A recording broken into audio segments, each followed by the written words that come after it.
I'm Varun Verma, internal medicine doctor, one of the co-founders of Andwise. And at Andwise, we're trying to really provide like non-biased financial education for people. We're not selling any commission-based products. We're not selling anything right now.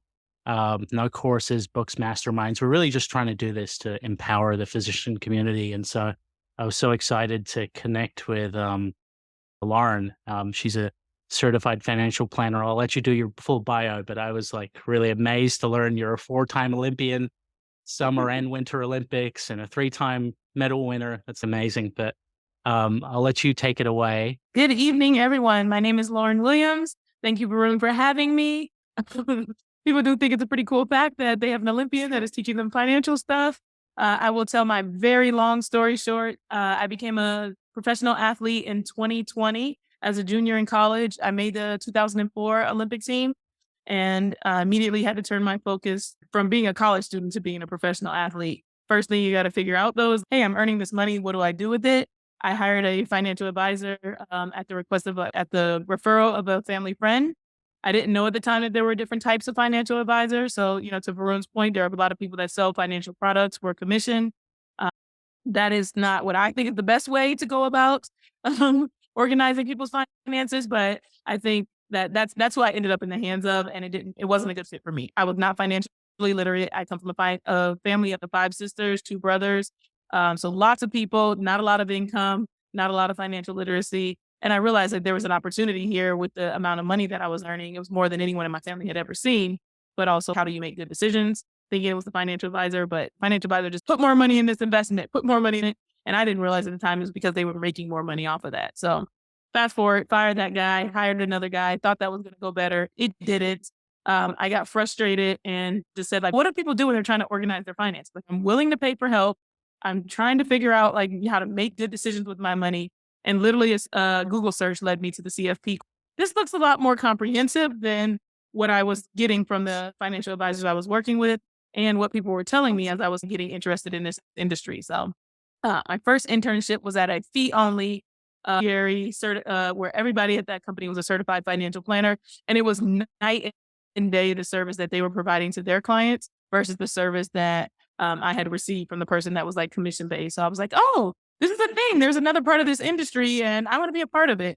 The big problem that I was having though was that it wasn't still very focused on young professionals, people who are trying to gain wealth, people who, like I said, have earnings, but maybe don't have big assets under management. So the firm that I first worked for required that you have $1 million of assets before you be a client there. So while they were providing great service, they were providing it to a very high net worth group of people. And I'm like, how do I get the $1 million? At 20, I was making $200,000, a pretty good income for a 20-year-old. I was willing to pay for services. Like, how was I ever going to get to having $1 million of assets under management if no one taught me what I needed to do? So I started my own financial planning firm, which is now 7 years old. And I help young professionals organize their finances. And my very first client that was not a family member or a friend was a young lady who had $365,000 of student loan debt, about $150,000 of income. And she came to me and her biggest complaint was like, I thought that once you made it to 6 figures, life was supposed to get easier. I don't feel like life is a lot easier. I'm just struggling to make these student loan payments. I'm not able to save on a monthly basis. And, she had these other kind of like financial pain points. And I had no idea how to help her. So the CFP coursework at that time didn't have any infrastructure or curriculum around student loans. And so I went down this rabbit hole to try to figure it out and realized that the rabbit hole was pretty deep. I'm going to tell you guys all the things you need to know about that. So let's get the party going. So payments are about to begin. The pause ends on the 29th of September. It's a very specific date. Interest is going to start accruing on the 30th, but you still won't have to make a payment until September the 30th, which is basically October. So you've got a couple months left. If you've been paying your student loans pre-COVID, you've had this nice 3-year break, and now you're getting ready to have to head back into repayment again. However, you might be fresh out of residency or, fresh out of fellowship, have not paid your student loans, graduated into COVID and don't know what to do. So we'll cover a little bit of like what to be thinking about as you go through this process. But that's literally what happens when you go from being uneducated about your student loans to really understanding what is the best strategy specifically for your situation, because it is not one size fits all. And as I start to go through some of this information, you'll see that's at this rabbit hole that I was telling you about and how crazy it can get. So first things first is the rule of thumb for how to treat your student loans is either you have a balance that is less than your annual income and you want to be looking at paying your loans back aggressively. On the flip side of that, your other option is that you have a balance that is much greater than your annual income and you want to be trying to take a passive approach. So a lot of people talk about the various forgiveness routes. There is more than one. The most popular one is public service loan forgiveness, but the one that more people are actually on is what we call taxable forgiveness. And that is the one that you're going to be taking if your balance is much higher than your annual income. For physicians in general, we see around $500,000 of student loan debt. That's pretty regular. Uh, and depending on what you end up in, we can see income, 180, 200,000. And then of course there's some, higher earning specialties where 700,000 is, the standard for them. So it's just going to be a matter of, like I said, where you went to school and what your personal situation is. It's not one size fits all. A lot of physicians assume they're going to have to refinance their debt because their peers are doing that and their peers are earning differently than them. They have a different, family situation, and it's not a one size fits all. So once you've refinanced, there is no going back. And when I talk about refinancing, a lot of people use the term consolidating and refinancing interchangeably, but they are not interchangeable when we're talking about student loans.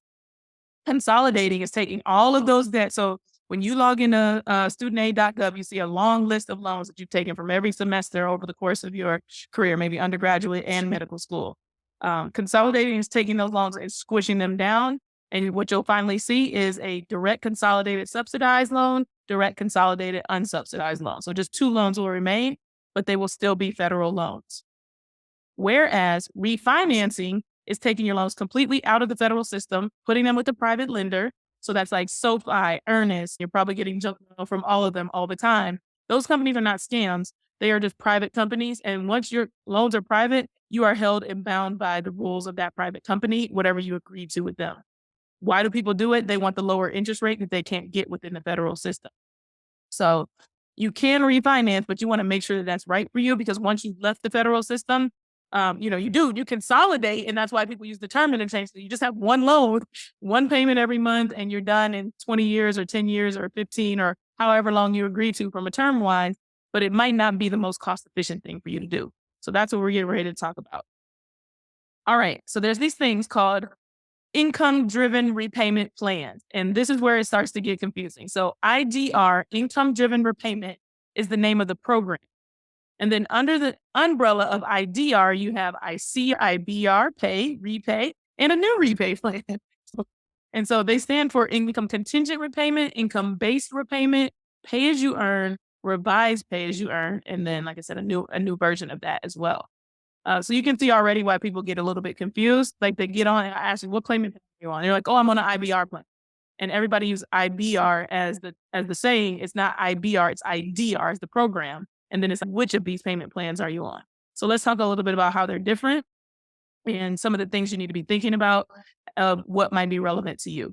So ICR, income contingent repayment, is going to be based off of 20% of your discretionary income. So there's a little bit more to the formula. There's a federal poverty rate based on your family size, and then it's 20% of your income, and it's 20% of your adjusted gross income. So, somebody's doing math right now. Oh, I bring home 10K, 20% of my income is $2,000 a month. That's not how the payment goes. It's going to go off of your adjusted gross income based on your tax return, and then they're going to subtract some of the money out based on what the federal poverty line is, and then they're going to do this 10 or 20%. So ICR is only going to be a good plan pretty much if you have parent plus loan. So if your parents borrowed on your behalf, or if you are a parent and you are borrowing on behalf of your children, ICR may be a plausible option for you. Nobody is going to want to pay 20% of their income when you can see right underneath the other options I haven't gotten to yet. You have 15% available to you, 10% available to you. So why would anybody do this? Parent plus loans are the loans that only have ICR available to them. Now, there is something called a double consolidation loophole where you can unlock some of these other payment plans instead of just being limited to ICR if you have those parent plus loans. Double consolidation could be a whole nother hour conversation, so we're not going there today, but just know that if you're a person with Parent Plus loans, double consolidation might be something you want to look into. So then the next one right underneath is IBR. It is 15% of your income, and it is also a 25-year plan. I didn't say that the ICR was 25. So you pay over a period of 25 years. Whatever is left over will be forgiven. So the government says, hey, thanks for paying based on your income. What we told you could afford. You didn't pay your loans off in their entirety. In fact, you still owe us, probably something that's much bigger than the loan balance you borrowed. And we're going to forgive that. However, we're going to make you pay taxes on that amount that is forgiven. And so, like I said, with physicians who have really big loan balances, like you said, you have $500K of debt over the course of the 25 years, you might pay $300,000, but it's an affordable monthly payment. The problem is that you didn't pay the loans off in their entirety. You still owe something. Interest has been accruing on top of that. And you might owe the same $500K that you started out with, but they forgive it. And then you need to be ready to pay, whatever tax bracket you're in. So let's say the highest tax bracket times $500K, 40% on that, or 35. And then you need to, do the math to be able to figure out how much should I be saving right now on a monthly basis to be ready for that tax liability. As I said, you can see why it gets a little bit complicated when you're going into these various plans. But the IBR plan is going to be a plan that is going to be available to people who borrowed before October 1st of 2007. So if you have any loans before October 1st of 2007, the plan that is right underneath IBR, pay as you earn, is not going to be available to you. Also, if you have any FFEL loans, those are loans that don't have the word direct in front of them, then your IBR is also going to be available to you, but pay as you earn will not be available to you. So you might need to consolidate your loans in order to get access to pay as you earn. So there is a situation where you borrowed in 2009 as an example, which is after 2007, but you still ended up with the FFEL loans, which was no fault of your own. It was just luck of the draw. If you consolidate them, turn them into direct loans, now you can get eligible for this pay as you earn plan, which of course you can see here that it's 10% of income instead of 15% of income. So it makes it a lot more affordable for you on a monthly basis, lower payment. And to that point, the other key piece of the pay as you earn plan is that it's a 20-year plan, not a 25-year plan. So shorter period of time, which means less time to pay, which means less money out of your pocket, but it also means less time to pay down the loans, which probably means bigger amount forgiven, which means bigger tax liability, and less time to save up for that tax liability. So you also have to weigh the pros and the cons of the various payment plans. Yes, this is shorter. You can get off your plate a little bit sooner, but budget-wise, do you have the money available to be able to save what you need to on a monthly basis to be prepared for that tax liability?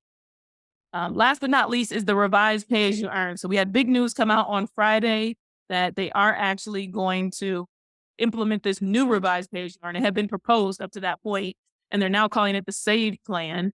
But it is working the exact same way as what we've been calling the new revised pay as you earn, because that's effectively what it is. It's going to replace the old revised pay as you earn. So I'm not going to spend too much time on the old one now that we know the new one is a thing. And so what happened with that one is that you pay 5% of your income on your undergraduate loans and 10% of your income on your graduate school loan. If you've consolidated them all together, they do the weighted average. And then you pay, like I said, depending on what your loan balance is, it can be as short as 10 years or as long as the normal 25 years. So other piece of the puzzle that's highly relevant to physicians is public service loan forgiveness. So what I just talked about was what I referred to, like I said, taxable forgiveness. You get on one of these plans, you work at a for-profit employer, you owe more than you earn, and you probably are for a good bit of time gonna owe more than you earn. These are probably the plans that you're going to want to get on. Now, there's another scenario where you work at a nonprofit employer or some government agency. So most hospitals for physicians are going to be 501c3s. Some of the problems that we see physicians run into if they're in California or Texas, they're paid by a for-profit company, even though they go and do their job every day at a nonprofit company. There's new legislation that just came out. That was also part of what happened on Friday, that they are going to start allowing physicians to prove that, their job is full-time at this nonprofit place, even though they're paid, and the laws say that they have to be paid through this for-profit agency. So public service loan forgiveness has just been opened up for another subset of physicians that previously were not eligible to get it. But this is a huge deal because this allows you to pay on the loans for a period of 10 years while working at a qualified employer, which, like I said, is any 501c3 or nonprofit. And after that point, the loans are forgiven and there is no tax liability. So you pay on the loans, you probably pay a fraction of what you actually owe over the course of 10 years because the payment, once again, is going to be based on your income. The loans are now like whatever's left over the 10 years, $200,000-$300,000 forgiven. You fill out a form, they say thank you for your service, and you go on about your business. So really, really great opportunity for savings, especially like I said, when you all have $500,000 of debt on average. So we talked about qualifying employer. You need to have direct loans. And so that's a key thing. If you're looking at your studentaid.gov right now and trying to follow along, or you're logged into your loan servicer, the word direct should be in front of your loans. FEL is the thing I was telling you about before. Those are the loans that don't qualify. They can qualify though. You just need to do an extra step, and that is called consolidation, to make sure that your loans can qualify. The other piece of the puzzle is that right now until 12/30, everybody can consolidate without wiping out their past history. If you consolidate after 12/31, you will get the weighted average of time frame that you should have been paying on the loans, or you would have been eligible for public service, and get like kind of partial credit, if you will. So it's going to be way less advantageous. They're basically going back to their old PSLF rules with a little bit of a twist on it. But now is a good time to be looking at whether or not you are a candidate for consolidation, because there are no real drawbacks to consolidating other than if you had an income driven plan previously and you've been, let's say you started paying your loans you started paying your loans in 2015 or something. COVID started in 2020. The last time you recertified your income might have been as late as 20. So your income in 2018, maybe your residency salary, you had $100 a month payment. It's been 3 years that have passed, and now we're jumping back in, but you're in your fellowship salary. If you consolidate your loans right now, they're going to take your most recent tax return, and that's probably going to give you a much higher payment than what you would have had in 2018, and where you would have picked up where you left off in 2018 and gotten one more year of a very low payment. So that's something else that you need to weigh. It might make sense to do it if you need to consolidate. The benefits of consolidating might outweigh, your payment jumping up, but you don't just want to consolidate just because, especially if you've been paying on your loans for a really long time and you have a much lower salary a few years ago than you have right now. Income driven repayment plans. So that's what we just covered here on this page. All of these are income driven repayment plans. You need to be on an income driven repayment plan. So they'll still calculate your payment every year based on your income, but you don't need to do it for the 20 or 25 years as it states here. You would only do it for 10 on public service loan forgiveness. And then, as I said, the forgiveness balance is tax free. All right. So here are a few other things that have happened that are key deadlines that we need to be talking about. So public service loan forgiveness, I just talked about a little bit. If you have never signed up for public service loan forgiveness and you're just realizing that you qualify, I didn't realize I work at a 501c3. You never, filled out the paperwork, or most of you worked in residency at a nonprofit that qualifies for public service. So if you never qualified those payments back in the day, if you had FFEL loans and couldn't qualify those payments and you thought you were out of public service for that reason, this is your second chance to get public service loan forgiveness or to get caught up for public service loan forgiveness if it is something that's available to you.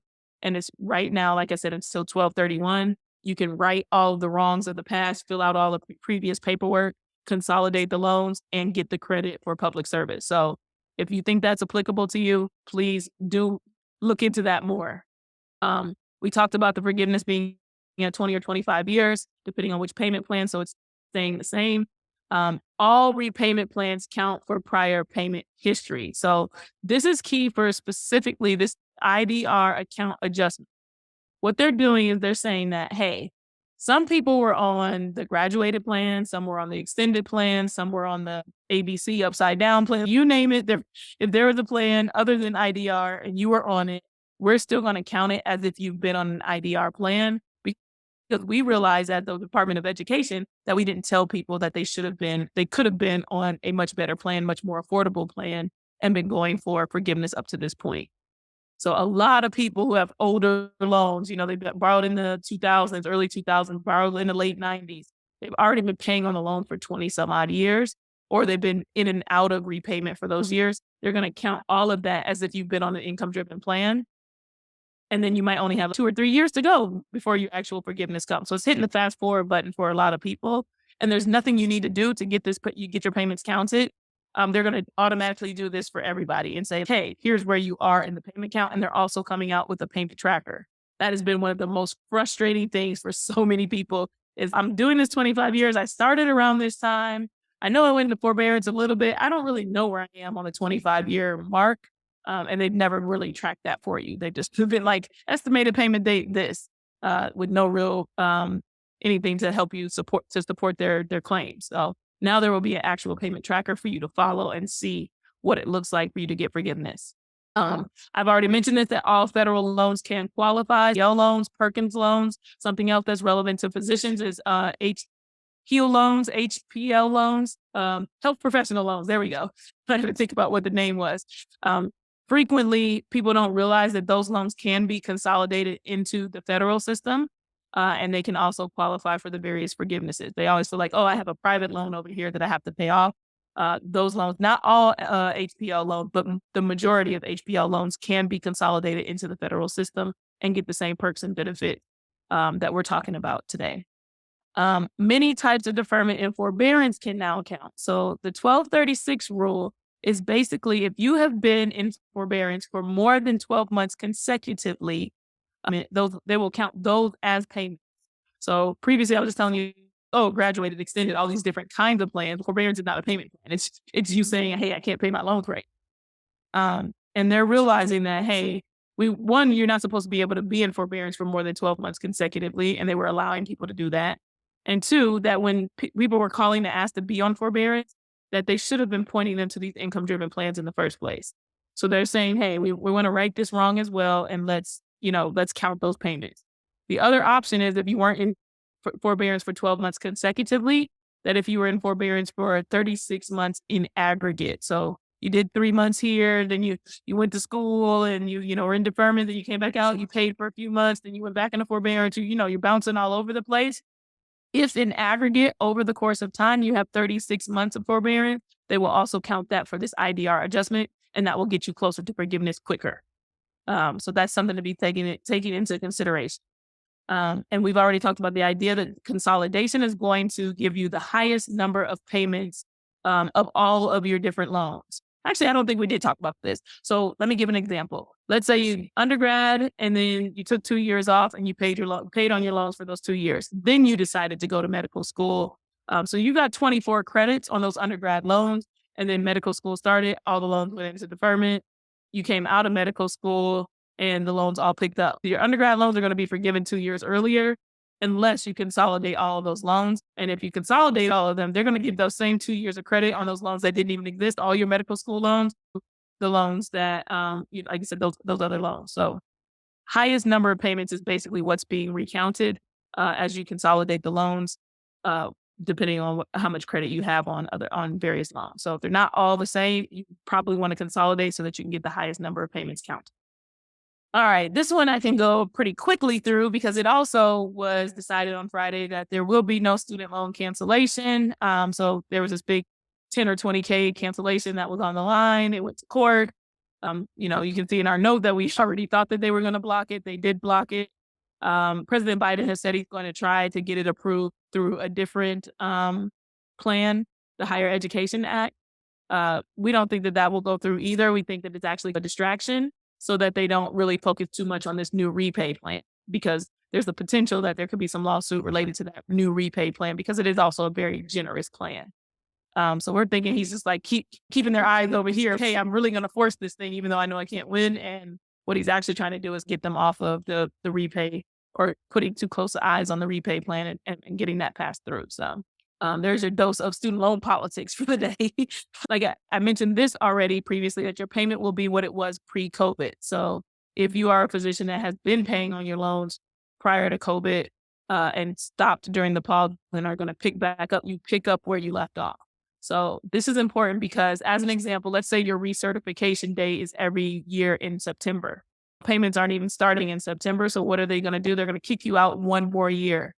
Not until September of 2024, in my example, will they have to change your payment, and will you have to provide your income information. So in the same, kind of example I was giving you before, let's say you were a resident the last time you gave them your income and now you're an attending, much higher income. It's like, that's really beneficial to not have to give them your new, income that's going to cause you to have a $2,000 payment, let's say, when you had $100 payment pre-COVID. So you want to make sure that you protect that and you keep it in place and that you're not filling out paperwork unnecessarily and changing your payment unnecessarily. Recertifications are going to start 6 months after the pause. So this is what I was just alluding to. So pause is over October. Basically, that leads us to February, 6 months later, before anybody is going to have to recertify their. So you're pretty much for the rest of this year and all the way through February of next year are any of the months of your recertification. They're going to kick you out one more year. You're not going to have to recertify, which is, like I said, generally beneficial to people because their income goes up year over year. Now, if your income goes down, then you absolutely want to recertify. And income going down, like you're between two jobs, you're going from one place to the other, you absolutely want to recertify when your income is lower than what it would have been when you last certified. That benefits you. You take advantage of that payment for the 12 months or for however long until your recertification date comes up. So those are the strategies to be thinking about to optimize your student loan strategy when you are going for forgiveness. And then there's this forbearance rule. They actually extended it to 12 months after payment starts. So you can actually go into forbearance and the interest is still going to accrue, but it's not going to count against you per se toward your regular 3 years of forbearance. So some people are not ready to pay their loans. They've got, various financial obligations. They made poor financial decisions. Whatever the reason is, like some people are just like flat out depressed. Oh my goodness, I can't believe they're actually cutting back on. You do have the option to use forbearance. I would say, like you said, if you have a real need, that probably an income-driven plan and lower income is probably going to help you. But if even an income-driven plan is not going to be affordable for you in the short term, then you can use this forbearance. And then we talked about the student loan payments are definitely beginning, so we can get rid of the pause. Can update that slide after this. All right, so this is round 2 of that new repay I was telling you about. I said it's much more generous. I didn't talk too much about it on the first round. But we talked about the payments being 5 to 10% of income and then them using the weighted average of the loans. And so that is one piece of the puzzle where if you have undergrad loans and graduate or medical school loans, they will use the weighted average, which your weighted average is going to be much higher. Undergrad, you can only borrow 30 grand. And like I said, if you got 400,000 as a physician, you're probably going to be at the 10% of income. So that's not as big a deal for you all. But this 2.25 or 225 times the poverty line is going to make a big difference because they're taking more income out on the front end before they calculate your payment, which is going to result in a lower payment than it would have on the old revised pay as you earn plan. And then the forgiveness timeline stays the same, except for those with less than $20,000. So if you only have a $20,000 balance or less than a $20,000 balance, they're going to calculate your payments first going to be based on 10 years. And then they're going to add a year for every $1,000 between the 10 and the 20,000 to calculate how long your payment plan will be. And that's to help people, like I said, with smaller, that's pretty much an undergraduate balance, have a realistic way to be able to pay their loans off in a way that's going to be, probably more in line with the kind of salary they're earning with the undergraduate degree. Married filing separately is now allowed. So on all those plans that I talked about previously, you can do married filing separately except for repay. And so this is a really big deal as well because repay had all these cool features that the other plans didn't have, but the one feature it did not allow was for you to do married filing separately. So for IRS purposes, you're always allowed to do that. But for student loan purposes, they're like, we don't care that you did married filing separately. Your spouse's income is going to be taken into consideration. The new repay is going to actually allow you to do married filing separately. And why is that important? Because if you are the person with loans and your spouse has no loans, you don't want your spouse's income adding to the monthly payment and then diminishing the amount of forgiveness that you were going to get. Why am I just paying extra money toward my student loans when I'm on a forgiveness track? Then I absolutely should have to be. So that's the consideration there. And then the interest subsidy jumps from 50% to 100% for unpaid interest. So let me give you an example. Let's say that $1,100 of interest is accruing every month on your loans, and they assign you based on your income $100 payment. So now we got $1,000 of interest that's accruing every month, or $12,000 every year because you're making $100, but toward it, but the rest of it's not doing anything, it's just piling up on you. On the old repay plan, the government said, hey, of that $1,000 that's left over, we're going to cover $500 of it for you. And then the rest will still pile up. The new repay is saying everything that you're not covering, we're going to cover. So 100% of the interest that you are not able to pay based on the income-driven plan that they're providing is going to be covered. Why is this important? Because you get to the 20 or 25 year mark and your loan balance is the same as when you started out.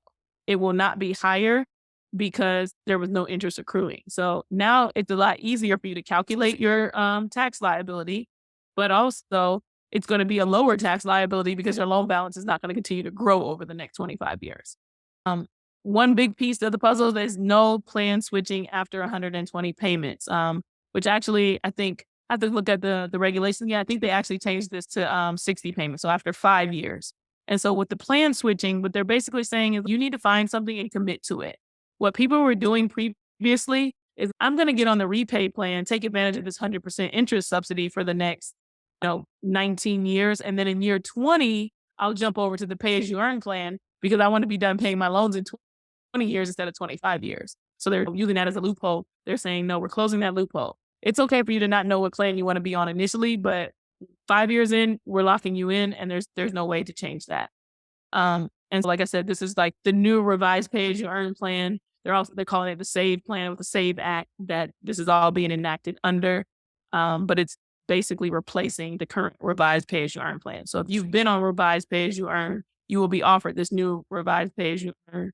And if you're on pay as you earn right now and you want to get to the new revised pay as you earn, you're going to have to opt into it at whatever point they finally announce it. So that's the thing to be thinking about as well. And there are some instances where, like I said, there's new repay, it's cool, but the pay as you earn might be better. So you want to do the math to see which one is most appropriate based on your particular situation. Because once again, it's not one size fits all. The new repay is still 25 years, whereas pay is 20. But it could also be that the new repay still saves you more money over time, even with that extra 5 years than pay as you earn. All right. So the 5 most common student loan mistakes that are made. I've talked about one already, refinancing mistakes. So taking your loans and just blindly refinancing them. And like I said, it's very popular among physicians because your friends, hey, buddy, I got a 2% interest rate. And you're like, oh, I want a 2% interest rate. And you go off and you do that. But you're not earning what your cardiologist friend is earning as I don't know, some other kind of doctor. I just know cardiologists earn a lot, right? There's various earning levels. So you want to make sure that what you do is appropriate for you. The other thing is that with refinancing, there's a lot of strategies that you can use. So you want, the shortest term possible, but sometimes you want a longer term just to give yourself a little bit of wiggle room on the front end. And then you want to get more aggressive. And you also want to be thinking about refinancing multiple times because you're not loyal to a company when you refinance. You're loyal to whoever's going to give you the best interest rate. Right now, interest rates are not that great. They may be giving you, let's say they give you 5%, maybe let's say they give you 6%, which is better than your 7% in the federal system. So you're down 1%. A couple years from now, interest rates may drop. We may have a time similar to what we just had during COVID where interest rates were like 2%. You absolutely want to refinance again. There's no limit on the amount of time that you can refinance for student loans. And it doesn't work like a home where you have origination fees and closing costs and all that extra stuff. Like what you get with student loans as it pertains to the interest rates that are available for refinancing. And then the last thing I'll say about the refinancing mistakes is that people choose those variable interest rates. And like I said right now, people took 2% during COVID, but it took a variable 2%, and now interest rates are 7% or something crazy. They could have locked in at a fixed rate, and you absolutely should lock in at a fixed rate. They try to lure that, dangle that carrot in front of you, like, oh, you'll get 2.5% if you do fixed, but you'll get 2 if you do variable. And yeah, you go for that, and then you end up really, really disappointed later on. Second thing is avoiding home ownership. So a lot of people come and they're just like, the student loan debt is a house I can't live in. What am I going to do? I'm never going to be able to buy a home. I'm never going to be able to retire. And it's just all doom and gloom. That is a result of not having a plan and not understanding like your overall financial picture. And said you may be very busy, you may be on call. You're just like, I feel like I should be an expert at this because I'm a physician and I earn well. You are an expert at medicine in the same way I'm an expert in finances. I do not know anything about medicine. Like being an expert at one thing and being smart at that thing doesn't make you an expert at everything. So it's okay to be like, hey, I need some additional help in this area. You can absolutely own a home though with 6-figure student loan debt, with $500,000 of student loan debt. In fact, the income-driven plans help you be able to afford because what they look at is your monthly debt to income ratio. They're not looking at your overall debt to income ratio. So key piece of the puzzle that helps people understand home ownership. But saving for a down payment, usually position mortgages and things like that. Like I said, having a full strategy in place and thinking about your full financial picture instead of just things in like, various buckets. Like you want to look at your whole life, not just things in like little, there's a word I'm looking for. Number three, not having perfect info about forgiveness options. So I just gave you a bunch of information. Oh, Varun, you wanted to say something? I can't hear you. You're on mute. Still on mute. No, you're giving up on us? Uh-oh, and I just lost our slide. Okay. So not having perfect info about the forgiveness options. Like I said, we've gone over a bazillion forgiveness options. Not understanding which one is appropriate for you, doing what your friend is doing. That's no bueno. You want to understand how this stuff is relevant, which one of the things is most relevant to your specific situation, and then govern yourself accordingly. And then missing out on loopholes. Loopholes, like I said, community property states. So there are 9 of them. Texas and California are 2 of them. I know, like I said, those are popular states as well. But any community property state, if you are the breadwinner, it makes sense for you to maybe do married filing separately because you dump some of the income over into your spouse's bucket. So here's an example. You earn $200K, your spouse earns $100. You do married filing separately in a community property state. On your tax return, it's going to say that each of you make $150 because they divide right down the middle. If you live in a non-community property state, it's just like you earn what you earn and they earn what they earn.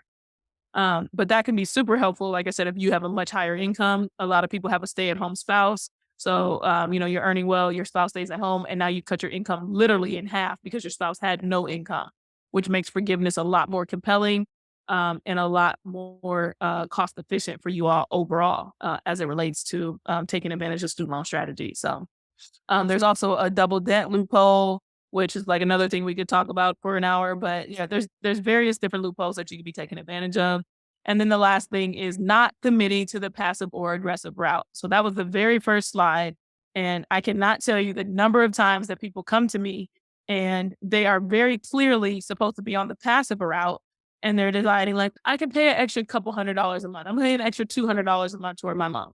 Because it's like our natural instinct is like adulting is paying down your debt. The more you pay, the better it is. That's just like a general thing. That is not true for student loans. If we are taking the passive approach, you do not want to pay 1 penny extra towards your loan. If you are one of the people that needs to be on the aggressive route, then you want to pay as much as humanly possible to your loans. Get them off your plate, get it done with, and move on with life so that you can continue to build your net worth. And you also need to be thinking about the idea that like, as I pay aggressively on these loans, I'm getting rid of the debt, which is improving my net worth. Sometimes people are just like, oh, I'm only paying debt. I'm not making any progress. Mindset is a key piece of being able to keep your momentum going. You do not want to straddle the fence though. Do not get in the passive amount or sign up for an income-driven plan on a federal loan and then start paying extra toward it. Don't do that. So you click a button, you pick the time that works for you. You are assigned a consultant based on their availability, and you do a 60-minute consultation. You upload your NSLDS file, which is from studentaid.gov, which gives us kind of the information we need to know, and you fill out a form. So it's a pretty simple process to get on board. You guys get $100 off as it relates to like participating in this webinar today. Varun will have the link for that. And yeah, if you want to pay a plan, we're available. If you don't want a plan, we've got tons and tons of free resources. So totally up to you. We've even got a scanning thing now. It's not over yet. So it is there.